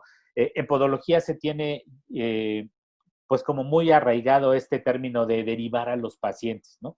Y cuando yo de repente les pregunto a los alumnos, bueno, ¿y qué es derivar? Me dicen, pues mandarlo, ¿no? ¿Y cómo vas a mandar a ese paciente? Pues nada más le digo que vaya con, ¿no? Y entonces cuando llegan a un especialista, el paciente dice, o más bien el especialista dice, ¿ya que viene? Pues no sé, me mando el podólogo, ¿no? Y entonces ahí es donde se genera una cierta confusión porque hay que tener muy en claro que los pacientes no hay que derivarlos, hay que interconsultarlos. Y todo paciente que va con un especialista de parte de un podólogo debería de ir acompañado de una nota clínica, de un resumen clínico y de una valoración por la cual yo estoy justificando que el paciente vaya con un especialista, en este caso un angiólogo, ¿no? Por ejemplo. No es lo mismo que el angiólogo reciba una nota o un resumen clínico de mi parte y diga, ah, bueno, pues ya sé por qué me lo estás mandando. Ya sé que viste estos cambios en coloración, que los pulsos, que esto, el otro. Ah, bueno, pues entonces ahora yo te voy a complementar lo que tú ya sabes, ¿no? Y esto contribuye también digo, si me lo permiten, contribuye a que en el caso de podología, pues se tome un poquito más en serio la profesión, ¿no? Porque pues en muchos países estoy seguro, pues como que de repente ven al podólogo como que, bueno, pues sí, corta uñas, ¿no? Quita callos, ¿no? Pero la verdad es que habemos muchos que sí nos dedicamos, que estudiamos, que hacemos las cosas muy bien. Estoy seguro que todos los que nos están acompañando en este momento tienen el interés y lo hacen muy bien. Nada más hay que, pues ayudarnos, ¿no? Ayudarnos a que esto progrese y apoyarnos también de esa manera para que, pues no por la culpa de uno que no hizo bien las cosas, pues todos seamos mal mirados, ¿no?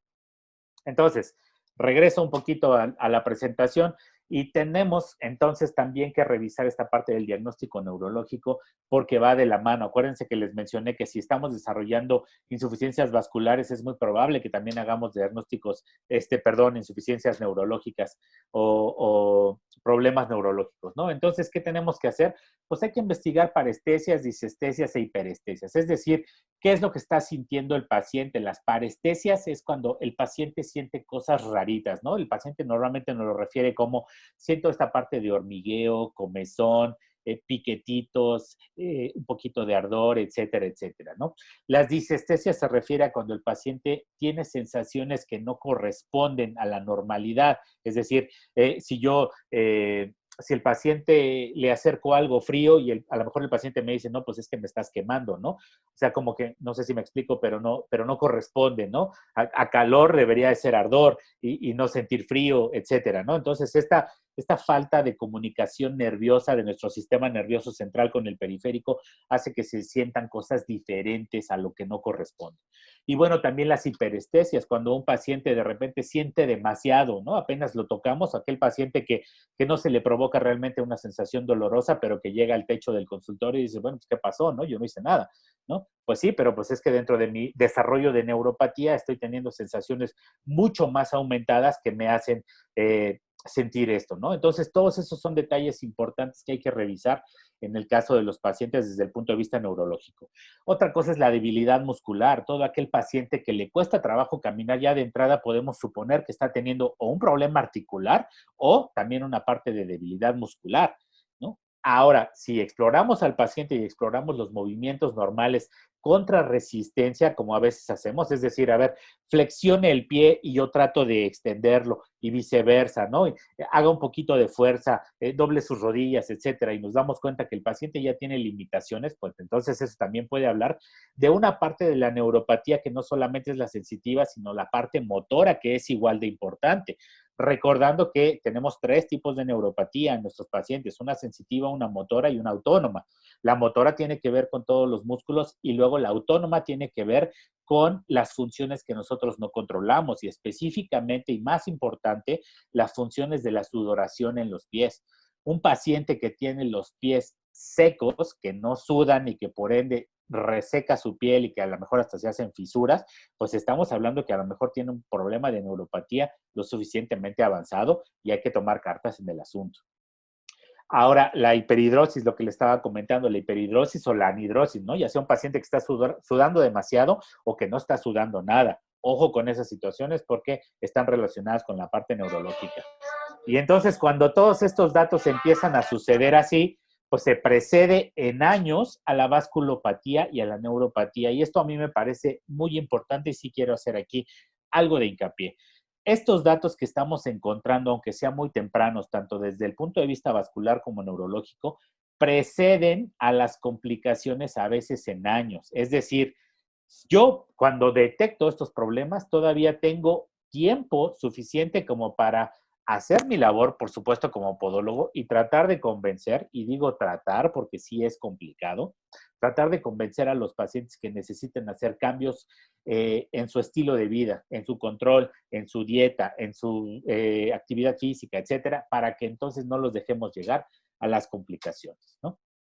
Entonces, ¿cuáles son los recursos que tenemos para hacer un diagnóstico neurológico? Pues ya lo sabemos, creo yo, todos. La evaluación de la presión fina cutánea, que se hace a través de un monofilamento, la evaluación de la sensibilidad vibratoria, que se hace a través de un diapasón, la exploración de la sensibilidad superficial y térmica, que si se fijan también forma parte de la exploración vascular, la exploración de los reflejos, sobre todo ahí en el pie, pues la exploración del reflejo aquileo, ahí sobre el tendón de Aquiles, y en algunos casos, bueno, ya más específicos, y ya lo tendrá que hacer alguien más, se pueden hacer hasta estudios de electrofisiología de la conducción, donde miden cómo están pasando los impulsos eléctricos a través de los trayectos nerviosos para darnos un diagnóstico más preciso, ¿no? Entonces, creo que el monofilamento todo el mundo lo conoce, creo que todo el mundo sabemos utilizarlo, no me voy a detener demasiado, sabemos que solamente evalúa la presión fina, hay que preocuparse porque sea el monofilamento adecuado. Hay ya mapas característicos donde nos indican dónde son los puntos a presionar.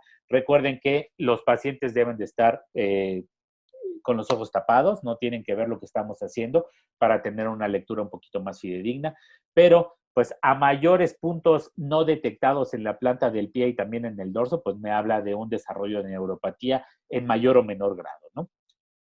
El diapasón, pues creo que también lo utilizamos, estos diapasones de 128 megahertz, que cuando los ponemos a vibrar hay que colocarlos sobre prominencias óseas, ¿no?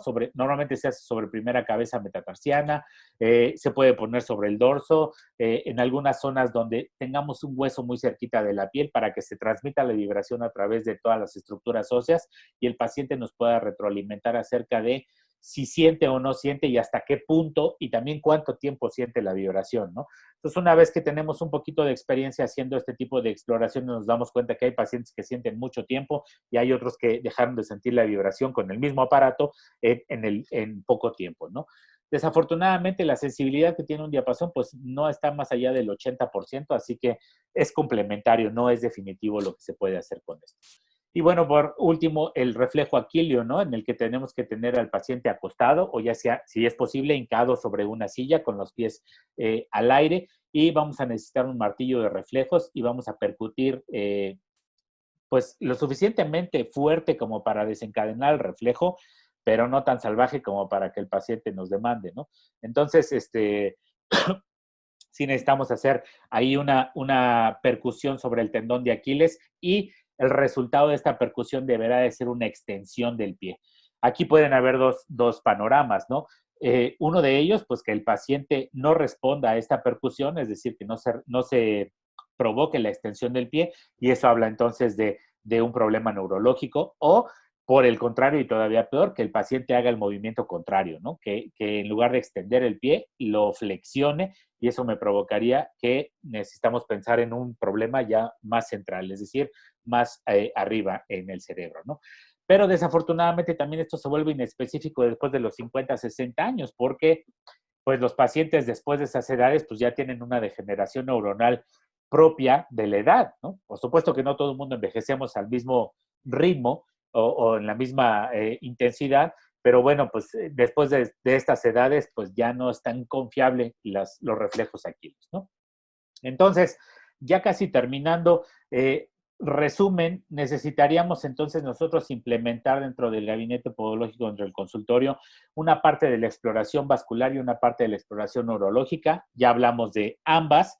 Esto es solamente un resumencito del asunto, pero sí necesitamos implementar este protocolo. Yo sí sugiero que en todo paciente que ustedes consideren que es de riesgo, y a veces hasta no los de riesgo, pues sí, se tomen el tiempo, se tomen unos minutitos, dedíquenlo expresamente a hacer su exploración vascular y su exploración neurológica para establecer entonces un diagnóstico, un pronóstico y, por supuesto, una atención de mayor calidad y también, ¿por qué no?, de calidez para nuestros pacientes, para que entonces sí podamos ponerle al consultorio afuera, pues, atención integral, ¿no?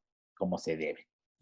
Entonces, ¿cuáles son los roles del podólogo? Ya en conclusión, ya estamos en los finales, les prometo, pues necesitamos interrogar, explorar y evaluar a todos nuestros pacientes y sobre todo diagnosticar. Esto es una parte bien importante. Recuerden que todos los pacientes tienen un diagnóstico, pero para llegar a ese diagnóstico necesitamos implementar un proceso que nos lleve paso a paso, ¿no? Celebro mucho la creación de grupos como este, del grupo de WhatsApp y que todos nos ayudemos entre todos. Eso está maravilloso. Pero recuerden, independientemente del grado de preparación que se tenga, todos debemos de tomar en cuenta que el paciente hay que diagnosticarlo y eso es un protocolo que se tiene que seguir. Sugiero, ¿no? Ya sea el administrador del grupo, a lo mejor ahorita me corta la llamada, pero lo que sí tiene que suceder es que no se vale poner una foto y decir qué piensan, qué opinan, ¿no? ¿Qué hacen, ¿no? O sea, esa no es la ruta adecuada. La ruta adecuada tiene que ser una presentación, ¿no? Una presentación del caso, decir, estas son las características del paciente, esto es lo que ha pasado, esto ya le pusieron, ya le cortaron, ya le embarraron, etcétera, etcétera, para que entonces todos empecemos a hacer el ejercicio diagnóstico y todos podamos llegar a un fin común, que es finalmente el beneficio del paciente, ¿no? Creo que no nos debe de interesar aquí nosotros, en este sentido, desde el momento en el que estamos preguntando por un paciente, ¿no? Entonces, ¿cómo vamos a llevar a eso? Pues con la experiencia, por supuesto, ¿no? Celebro también el hecho de que mucha gente tiene mucha experiencia en esto, sin tener una academia, pero si no, pues con bases sólidas académicas y basado en experiencia, ¿no? Hay que entonces conformar y reafirmar esta posición como podólogo y como este personaje de la salud de primer contacto. Fíjese que sí, estadísticamente hay, inclusive, si ustedes revisan, por lo menos aquí en México hay una encuesta nacional de salud de medio camino que se llama del 2016 y ahí se evalúa, se me pasó ponerles el dato, pero se evalúa las consultas médicas y hay un apartado muy específico donde dice porcentaje de pacientes que durante una consulta médica son revisados de los pies. ¿Y saben cuál fue el porcentaje aquí en México? 20%. Eso quiere decir que 2 de cada 10 pacientes que entran a una consulta médica en el sistema de salud mexicano, nadie les revisa los pies. Nosotros tenemos la gran fortuna de revisárselos a todos, ¿no? Entonces, precisamente y por eso necesitamos conformar y reafirmar la posición como el primero de contacto. Y es entonces cuando logremos estos objetivos, pues vamos a poder pertenecer a grupos multidisciplinarios, incorporarnos a los sistemas de salud, hacer filtros de pacientes, interconsultar, derivar y todos estos rollos que pues ya sabemos y ya platicamos, ¿no? Entonces, hay que realizar prácticas y procedimientos preventivos y curativos para evitar complicaciones. Considero que ese es el rol fundamental del podólogo. Aquel paciente que nosotros nos dimos cuenta que tenía un problema y que después lo vimos o lo seguimos viendo constantemente y de todos modos se nos complicó y se amputó, etcétera, yo creo que quiere decir que nos faltó algo en nuestro trabajo. Yo creo que no hicimos toda esta podología preventiva, no hicimos los servicios podológicos, las atenciones, no nos ocupamos de las infecciones, de la biomecánica, de todo lo que tiene que ver con el manejo integral, otra vez, integral del paciente, para que entonces no se nos complique. Ahora, si fuera entonces necesario un procedimiento quirúrgico, pues hay que tratar de proporcionarle al tratante del siguiente nivel, pues toda la información necesaria para que la evolución de nuestro paciente sea satisfactoria. Entonces, ¿qué podemos hacer en el caso de los pacientes arteriales? Bueno, pues hay que insistirles en los cambios del estilo de vida, no tabaco, cambios en la dieta, reducción de peso, reducción en la ingesta de grasas. Hay que tratar de implementarles un programa de ejercicios aeróbicos. No tendría por qué ser un ejercicio intenso, pero sí constante, por lo menos una caminata 2 o 3 veces a la semana, dependiendo de los rangos de edades, por supuesto, y de las limitaciones físicas que tengan nuestros pacientes, pero es bien importante la actividad física y en algunos casos pues se pueden también utilizar algunos medicamentos hemorreológicos, ¿no? Algunos medicamentos que tratan de ayudar en el mejor de los casos a que la sangre fluya de mejor manera, ¿no? Aquí tenemos pentoxifilina, clopidogrel o algunos otros, pero bueno, pues esto sí lo tendríamos que hacer muy en conjunto con algún médico tratante, ¿no? En el caso de los pacientes venosos, es bien importante la reducción de peso a través de una dieta hipocalórica y sobre todo una restricción en la ingesta de la sal. Recuerden que el edema que platicamos anteriormente, este líquido en exceso, va muy relacionado con la cantidad de sal que ingerimos, ¿no? No nada más la del salero en la mesa, sino de todos aquellos alimentos que tienen altos contenidos en sales, ¿no? Entonces hay que hacer una reducción en la ingesta de sal, por lo tanto una reducción de peso, evitar las largas estadías de pie o sentado, el ejercicio con énfasis en la musculatura de los miembros inferiores, no utilizar, no usar, no consumir tabaco, pues tratar de que las mujeres pues no tengan embarazos múltiples. Creo que aquellas épocas donde se tenían muchísimos hijos, afortunadamente ya pasaron de moda. Entonces, pues tratar de que no sea demasiado los embarazos en una misma mujer, la elevación del miembro inferior y sobre todo y bien importantemente, el estándar de oro en el tratamiento de los pacientes venosos siempre tendrá que ser la compresión.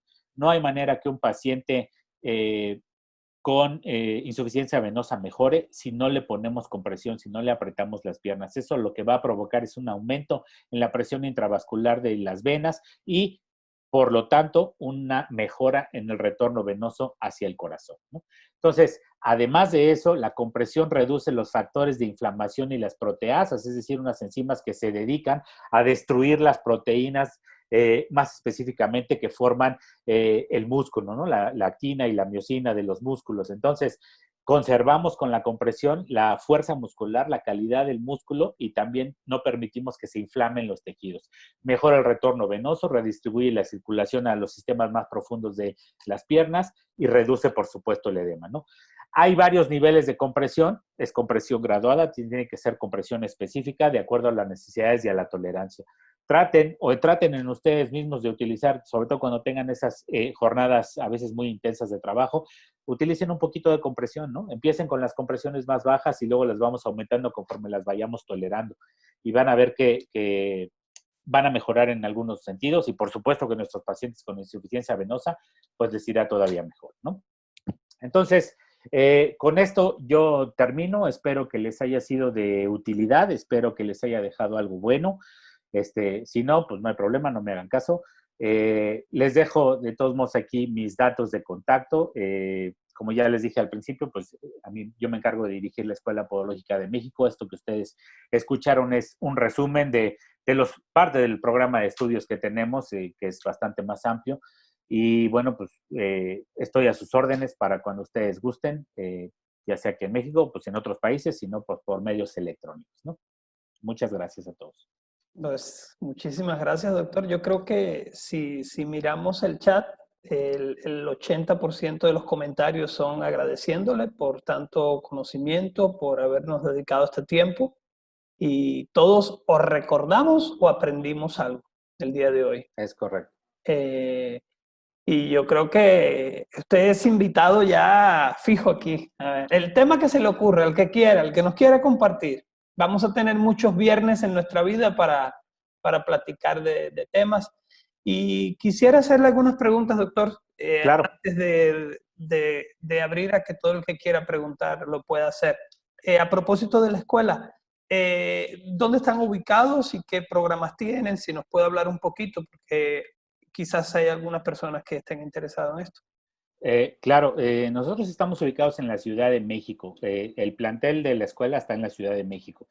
Es nuestro centro de operaciones, pero tenemos también tutores académicos en Monterrey, Nuevo León, en San Luis Potosí y en Acapulco, Guerrero, ¿no? Y estamos próximos a abrir algo ahí en el sureste del país. Estoy hablando de México, evidentemente, ¿no? Eh, tenemos, nosotros manejamos dos sistemas, un sistema presencial en el que los alumnos, sobre todo los que están empezando desde cero, pues iban a la escuela todos los días, de lunes a viernes, todas las mañanas, y ahí los tenemos guardados durante 3 años, ¿no? 3 años más 6 meses de servicio social que hacen acá en el país para obtener un grado de técnico profesional en podología con un título y una cédula profesional.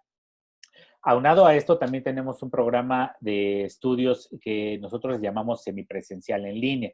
Es decir, tenemos una plataforma educativa en la que se suben prácticamente todos los contenidos teóricos de la carrera y a través de ella pues, se hace un canal de comunicación con los alumnos que no están en la Ciudad de México, que están alejados de nosotros y que tienen el interés de estudiar. El problema, bueno, no es problema, más bien el requisito para este sistema semipresencial es que sí les pedimos que tengan cierta experiencia podológica previa, porque comprenderán ustedes que pues no podemos enseñarles podología por la computadora, ¿no? O sea, para aprender pues hay que estar frente al paciente, hay que agarrar, hay que tomar instrumentos, etcétera, y tenemos, bueno, muchas técnicas que desarrollar que pues desafortunadamente por una computadora no se pueden hacer, ¿no? Entonces, por eso es un sistema semipresencial, porque sí, la mayor parte de la teoría va por la computadora, pero sí requerimos que nos hagan unas visitas periódicas, más o menos cada 2, 3 meses tienen que hacer unas estancias ahí en la escuela, ¿no? Dependiendo de algunos casos, ¿no? Sí tenemos algunos candidatos que son hasta de otros países, que entiendo que les es difícil trasladarse a nuestro país, pero bueno, pues ahí nos vamos acomodando, ¿no? Entonces, básicamente los dos sistemas funcionan igual. Y el resultado de ellos, pues, es obtener un documento oficial que supera por mucho cualquier otro que ustedes me digan, que es un título y una cédula profesional federal, que se puede ejercer en cualquier estado de nuestro país. Y en el caso del extranjero, pues bueno, pues nada más se tiene que hacer una... ay, se me fue el nombre.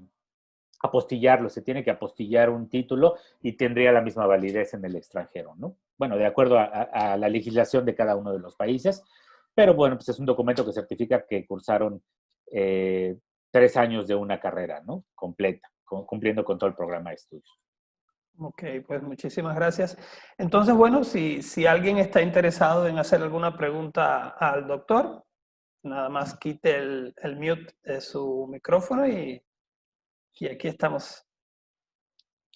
Claudia Gabriela, no sé si está saludando o quiere preguntar. No, acá estoy. Yo quiero preguntar, doctor.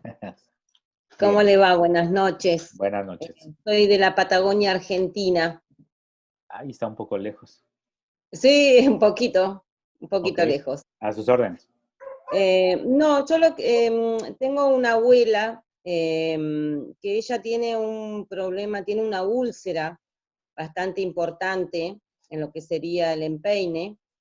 Sí, Y bueno, acá ya es como que, bueno, le he hecho algunas cosas, porque yo hace poco que estoy curándola, digamos, y bueno, es como que no le encuentro, digamos, la fórmula para que ella pueda ir avanzando. Es una paciente que tiene 83 años, que no tiene una, digamos, como una buena alimentación, porque pernota de noche y entonces de día duerme, vive sola. Y sí, en realidad la pregunta capaz que usted me va a decir, bueno, es este medicamento que acá en Argentina no lo voy a encontrar, pero bueno, a ver en qué me podría ayudar, o después yo le mando la foto a Silver y a lo mejor él se las puede hacer llegar. Bueno, el doctor está en el grupo. Está en los dos grupos, ¿verdad, doctor? No, solo en uno, la verdad, no Ahorita sé cuál de los dos. ahorita lo agrego al segundo y yo creería que en los casos así más específicos, bueno, salvo lo que nos diga el doctor, para poder tratar un poco la anamnesis y qué fotos tenemos y todo, estaría muy bien verlas en el grupo para que todo el mundo lo pueda ver, ¿no? ¿Qué podemos hacer, no? Sí, claro, con todo gusto. Ya sea que bueno, lo podemos discutir en el grupo, por supuesto, o si usted quiere, yo creo que puede tomar ahí mi teléfono del grupo y lo vemos de manera personal. Digo, sería a lo mejor un poco egoísta, ¿no? Con todos los demás, Sí. pero sí lo podemos hacer. Yo de entrada le podría decir que pues hay que analizar, en primer lugar, los factores que están alrededor de esa herida en el dorso del pie de su paciente, ¿no? De entrada es una paciente pues ya con una edad avanzada, Sí, mal cuidada, mal controlada, vive sola, es decir, no tenemos ese apoyo de algún familiar o alguien que pueda ayudarnos con los cuidados adecuados, con la dieta, con todo lo que tiene que ver con pues su estilo de vida, ¿no? Ahora, segunda parte, pues tendríamos que tener muy en claro qué tipo de padecimiento es. Evidentemente tiene una úlcera, pero no sabemos, o yo ahorita no sé si es una úlcera. Yo creo que es arterial por la localización, por estar sí, en el dorso del pie. sí, Entonces, necesitaría hacer un rastreo vascular de ese paciente para ver qué tantas posibilidades tiene de mejorar. Lo que sucede es que cuando vemos a estos pacientes y nos damos cuenta a través de valoraciones y de estudios que la sangre no está llegando, entonces las únicas opciones que tenemos es una de dos, una revascularización, es decir, que un cirujano vascular le haga un puente, un bypass que se llama, o sea, que conecte una arteria desde más arriba hasta la zona y con eso mejore, o pues probablemente ya no tengamos mucho que hacer con ella, ¿no? Tu agua, Julio. Eso Ya, es un pinche Julio, problema, ahora la sí. verdad. Eso es un problema porque desafortunadamente muchos pacientes a veces no tienen acceso a los servicios de salud. Hacer una revascularización, si no lo paga el gobierno, pues mucha gente no tiene dinero. Es un claro. procedimiento caro, es un procedimiento muy caro, por lo menos acá en nuestro país.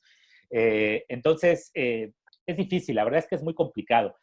Necesitaría más valoración, necesitaría saber qué posibilidades tiene la paciente y si no, pues probablemente entonces lo que hay que hacer es un manejo conservador, es decir, tratar de mantenerla libre de infección, Sí, porque ya sabemos que la herida no va a mejorar, simplemente claro. la tenemos que mantener libre de infección muy limpia para que, en primer lugar, no tengamos una infección localizada, ¿no?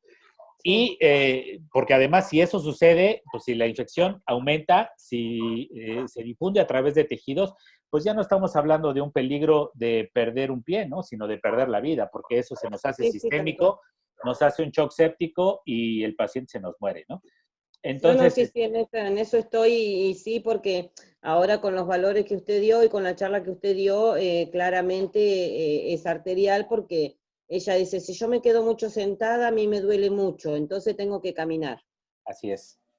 Ah, bueno, pues entonces, yo creo que sí, nada más habría que ver ya sabemos que está mal, necesitamos saber ahora qué tan mal está, ¿no? Claro, Y con base en ello, pues ya poder tomar una decisión y decir, bueno, pues sí puedo seguir trabajando en esta herida porque tiene posibilidades de recuperación o solamente manejo conservador, tratar de mantenerla limpia, sin infección y pues ahora sí que se oye mal, pero los años que nos dure sí, su sí, sí, paciente, pues que así se quede, ¿no?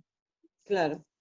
Bueno, yo le agradezco muchísimo, le agradezco toda la charla que dio, realmente estoy, pero muy agradecida por este tiempo que ustedes tomaron y que lo tomaron para nosotros a través de esta red y a través bueno, de un poco del mundo, ¿cierto? Al Así con- que mis respetos, muchísimas gracias, estamos en contacto. Gracias a usted, claro que sí. ¿Alguien más?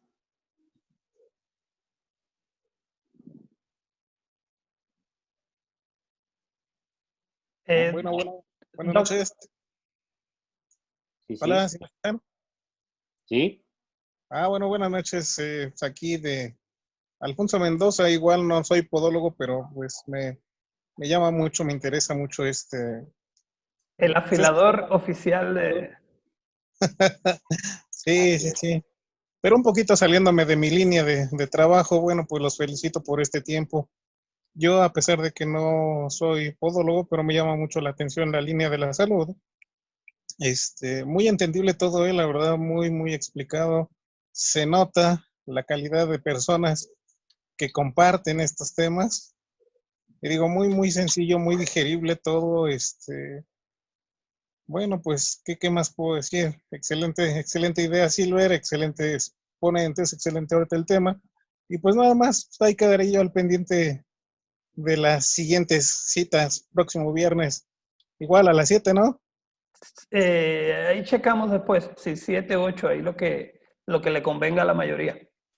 ¿Sí? Bueno, pues de mientras yo creo que ya no nos volvemos a ver hasta la siguiente sesión, que ya habrá Okay. pasado el día 26. Felicidades a todos ustedes, podólogos. Sí, cierto. Muchas gracias. Gracias. Creo que sí es Día del Podólogo, ¿no? Creo que El 26. Sí, así aquí en es. México el 26. El Así 26. es. Sí. Sí, sí. Bueno, Creo que una felicitación para todos. Gracias, gracias, Alfonso. gracias. Edgar, aquí nos preguntaban si, bueno, el video de hecho ya está, lo podemos compartir, pero me preguntan por la presentación. Ujú. ¿Se puede compartir? Sí, claro. Okay. No soy muy bueno en esto, pero voy a ver si la puedo bajar bueno, enviarla por el WhatsApp para que todos lo puedan Sí. tomar de ahí. Si no, pues digo, a ver, nos ponemos de acuerdo pues si la envío a algún correo en particular Ok. y bueno, pues ya de ahí lo distribuimos, ¿no? Alguien que nos ayude más con eso. Ok. Pero sí, con todo gusto. Qué bueno, gracias. ¿Alguna pregunta, chicas, chicos? Aprovechen lo que está aquí. Ahí lo Bueno, tenemos. otra vez yo, perdón, otra vez.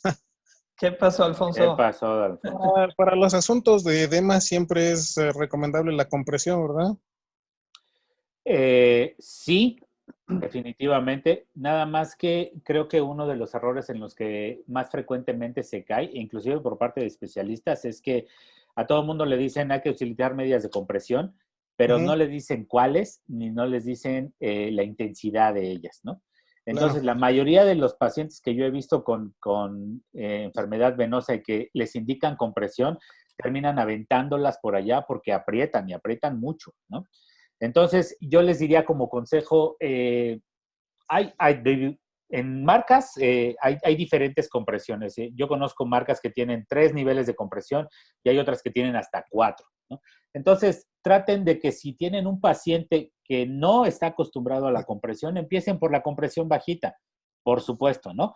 Y que la vayan tolerando poco a poco, que se la pongan por ratitos, etcétera, hasta que la toleren y cuando ya ni siquiera sientan que la traen, entonces súbanse al siguiente escalón, ¿no? Lo ideal es tener una compresión entre moderada para, digamos, en general, o alta para quienes ya tienen problemas venosos, ¿no?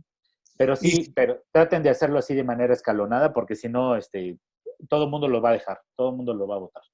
bueno, la persona presenta un poquito de sobrepeso, ya es una persona de edad avanzada, Ajá. sí tiene un poquito de sobrepeso, pero el edema, ¿cómo lo puedes dimensionar? Digamos, desde la parte superior del pie, que sería arriba ¿cómo sería? Del tobillo, Del tobillo. hasta la rodilla, o también el edema, bueno, se extiende hasta la ingle. Sí hay casos, ¿eh? En los casos más severos de insuficiencia venosa, el edema llega hasta la ingle. Inclusive hay medias de compresión que son pantimedias, o sea, aprietan desde la cintura, ¿no? Lo cual, digo, en lo personal nunca los he usado. Yo sé que me vería muy bien, pero no lo voy a hacer. Hay que valorarlo, ¿no? Desafortunadamente, esta parte del edema es una valoración subjetiva, es decir, hay quienes vemos, pues sí está edematizado mucho y otro me dirán, no, pues no es tanto, no exageres, ¿no?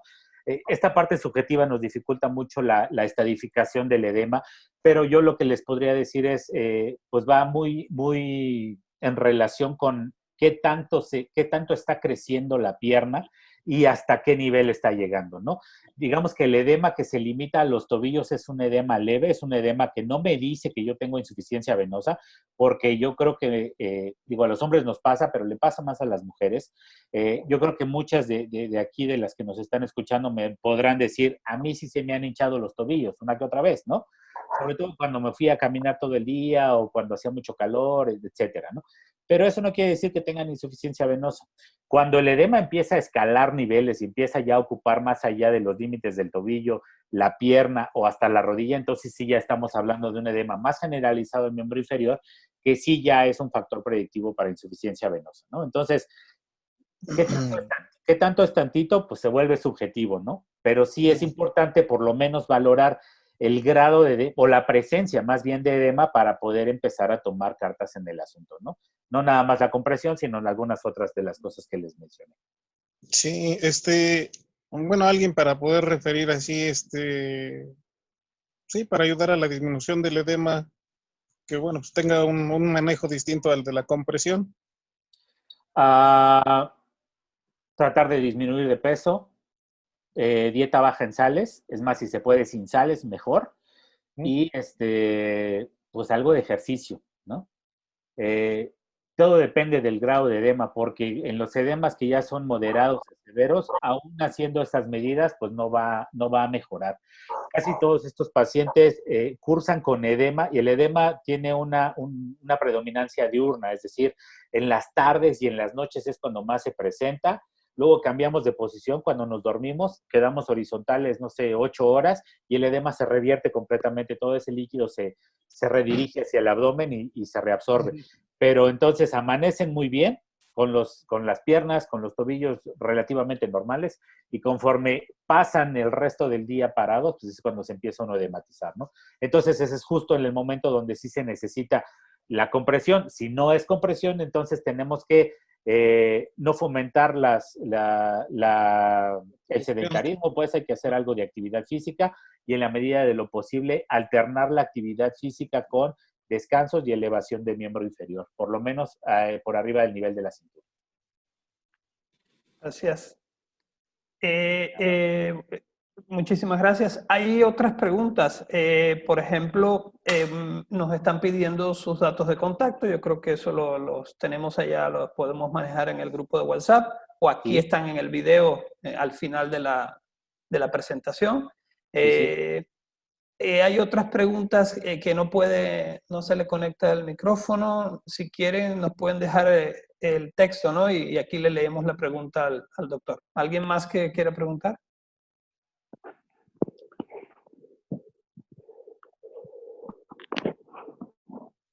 ¿No? Parece que nadie. ¿Alguien más?